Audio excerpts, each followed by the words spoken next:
Assalamualaikum. Hello guys, back again to the another video. Okay, dalam video kali ini kita akan buat pula review. Okay, seperti yang korang nampak di dalam tangan aku ni ya guys. Okay, kita akan buat review Vantage MaxFit 61. Okay, untuk pengetahuan korang, aku sudah pakai keyboard ni dalam lebih kurang 1 bulan lebih ya guys. So, aku rasa inilah masa yang sesuai untuk kita buat review. Let's go!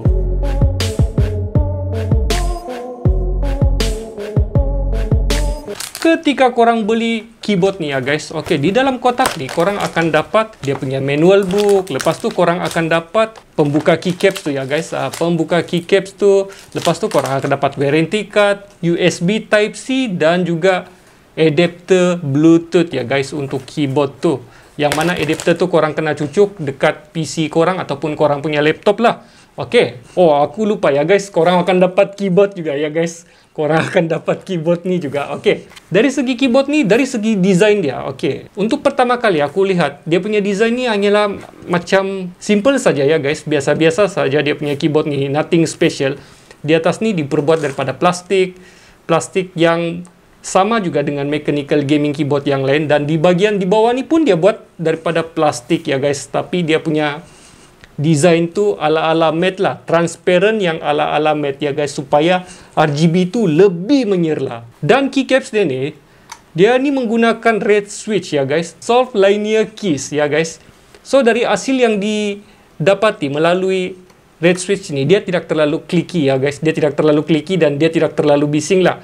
Dia sedap-sedap saja ya guys. Sedap-sedap di tangan. Dia punya sound. Okay? Bukan seperti blue switch ya guys. Alright? Okay. Di bagian tepi ni korang akan nampak dia ada USB Type-C.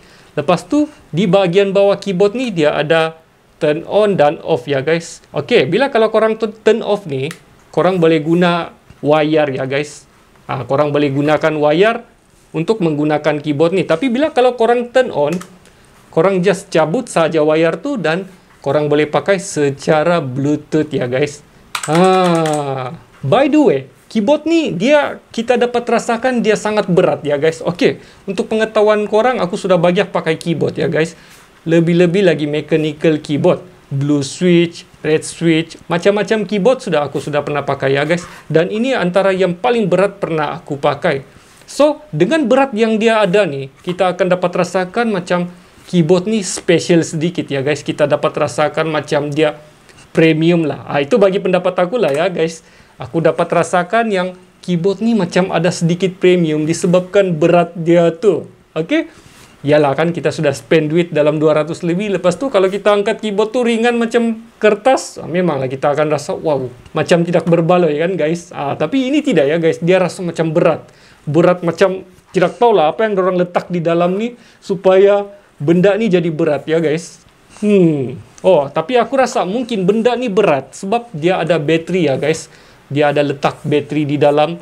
Mungkin kapasiti dia agak besar juga lah. Itu yang membuatkan keyboard ni berat. Okey, sepanjang aku menggunakan keyboard ni, aku boleh katakan hasil dia aku sangat berpuas hati ya guys. Okey, aku sangat berpuas hati. Okey lah, aku tidak mau cerita lebih detail atau lebih panjang atau lebih mendalam lah ya guys pasal keyboard ni sebab aku bukan keyboard enthusiast ya guys. Aku bukan keyboard enthusiast tapi aku hanyalah pengguna keyboard seperti orang lain tapi yang menggunakan keyboard hanya untuk bermain games dan juga buat kerja sedikit. So, bagi pendapat aku, bila kalau kita menggunakan Bluetooth, menggunakan keyboard ni dia tidak ada kita rasa macam feel delay ya guys. Aku boleh katakan confirm bila kalau korang pakai keyboard ni, korang gunakan Bluetooth, connection Bluetooth tanpa wire, memang korang akan susah mau rasa delay dia tu ya guys. Kecuali bila kalau korang rasa delay, maksudnya keyboard ni sudah lowbat ya guys. Sepanjang penggunaan aku boleh pakai dalam 2 hari ya guys. Dalam 2 hari aku bermain Dota sambil aku menaip-naip, sambil aku buat kerja sedikit. 2 hari baru dia macam ada kita dapat rasa delay lah. So, pada permulaannya aku fikir keyboard ni ada bermasalah. Rupanya memang itulah sign dia ya guys. Kalau dia mau lowbat, memang kita akan terasa delay betul lah. Setiap kita punya sentuhan. Dan tanda-tanda yang paling kita akan jumpa ialah first RGB dia hilang ya guys. Dia tidak berlampu. dan dia akan timbul signal lah dekat sini. Dekat V ni maksudnya bateri dia sudah low. Okey, kalau keyboard ni low bat, korang akan menggunakan connection wire ya guys. Okey, sambil korang cas, sambil itu juga korang boleh pakai keyboard ni. Okey, macam biasalah. Sudahlah korang gunakan untuk Bluetooth pun dia tidak ada masalah delay. Ini kan lagi kalau korang gunakan wire ya guys. Itu aku tidak ada isu dan aku tidak mau hujah panjang-panjang lah ya guys. Memang just nice. Memang korang tidak akan mengalami masalah delay ataupun ghost touching atau apa-apa masalah lah dalam keyboard ni. Alright? Selain itu juga, keyboard ni dia menawarkan banyak pilihan RGB ya guys. Okey, untuk menukar dia punya color RGB tu korang kena tekan FN ya guys dan tekan M untuk korang tukar dia punya mode. Like this. Ini kalau korang mau tukar dia punya mode ya guys. Tapi kalau korang mau stick dengan mode itu, tapi korang mau tukar dia punya color, korang tekan N. Dekat sebelah saja ya guys. Dekat sebelah saja. Jadi korang boleh tukar dia punya color lah dengan memakai mode yang sama. Dan juga dia ada fungsi-fungsi lain ya guys. Dia ada fungsi-fungsi lain seperti arrow. Sebab keyboard ni dia sangat minimalistik ya guys. Dia tidak ada arrow key, dia tidak ada numpad. Dia hanya ada standard yang kecil saja ya guys. So, semua numpad, arrow dan juga F1, F2 semua tu korang kena tekan FN ya guys. FN ni dia memainkan peranan yang sangat penting. Lebih senang korang baca saja dia punya manual book ya guys. Manual book yang dia sediakan. Dan yang penting, jangan korang buang manual book ni ya guys. To be honest, memang kalau ada contoh, ada satu part tu, tengah aku main Dota ya guys. Tengah aku main Dota, tiba-tiba keyboard ni dia tidak boleh sentuh ya guys. Rupanya aku tertekan mode arrow. So, semua keyboard dia tidak berfungsi kecuali arrow saja ya guys. So, korang kalau boleh jangan buang manual book ni ya guys. Sebab di dalam ni dia ada bagi tutorial yang banyak. Pasal RGB, pasal brightness dan segala macam lah dalam ni. Kecuali korang hafal. Kalau korang hafal, no issue at all ya guys. Okey, seterusnya dari segi kosmetik, aku suka dengan pemilihan Vantage ni ya guys. Dia menggunakan escape button ni dan juga enter key ni warna putih dan yang lain warna hitam. Aku rasa dia macam kena lah di cita rasa aku ya guys. Sebab dua huruf ni, dua abjad ataupun dua fungsi ni sebenarnya memang patut dia bagi warna yang lain ya guys. Sebab supaya kita tidak keliru lah. Dan aku rasa to be honest memang cantik ya guys. Dia punya susunan, tapi kalau space ni warna putih, aduh lagi cantik. Tapi tidak apalah, dia bagi warna hitam pun okey sajalah. Macam indah saja kan guys semua yang aku review pasal keyboard ni. Tapi sebenarnya tidak ya guys. Ada juga benda yang aku lemah bagian keyboard ni, iaitu dia punya software ya guys. Software yang dia sediakan, pertamanya korang cari driver untuk MaxFit 61 ya guys. Tapi bila kalau korang download driver tu, dia tidak ada function ya guys. Dia tidak dapat detect keyboard tu. Rupanya korang download driver yang salah. So, korang kena betul-betul cari betul-betul dia punya driver ya guys. Betul-betul dia punya driver, iaitu MaxFit 61 yang Frost Wireless ya guys. Korang kena betul-betul cari. Korang tidak boleh pakai MaxFit model yang lain ya guys. Kalau tidak, memang dia tidak dapat detect. Okey, itu yang pertama ya guys. Kelemahan dia. Yang kedua pula, setiap korang shutdown korang punya komputer, lepas tu korang turn on kan guys, korang punya komputer.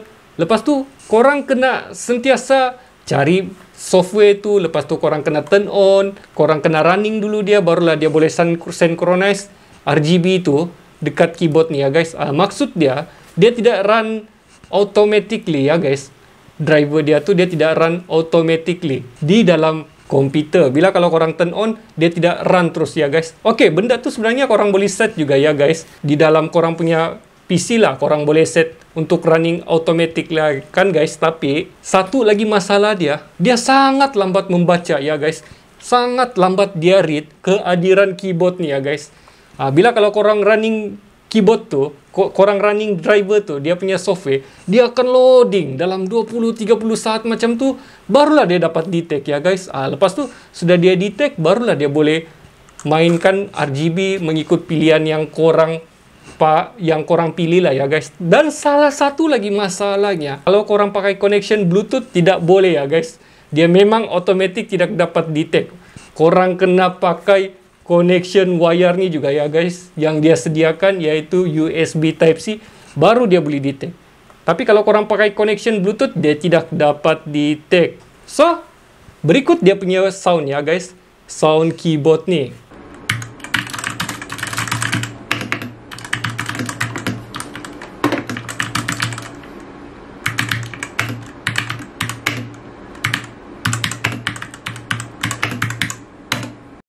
Okey, untuk harga dia ni, ini korang kena pandai bijak memilih lah ya guys. Okey, nanti link semua aku sediakan ya guys di dalam description di bawah kalau korang berminat untuk membeli keyboard ni. Okey, di Shopee korang boleh dapat harga RM259, ada yang jual RM219.90, kira RM220 lah ya guys.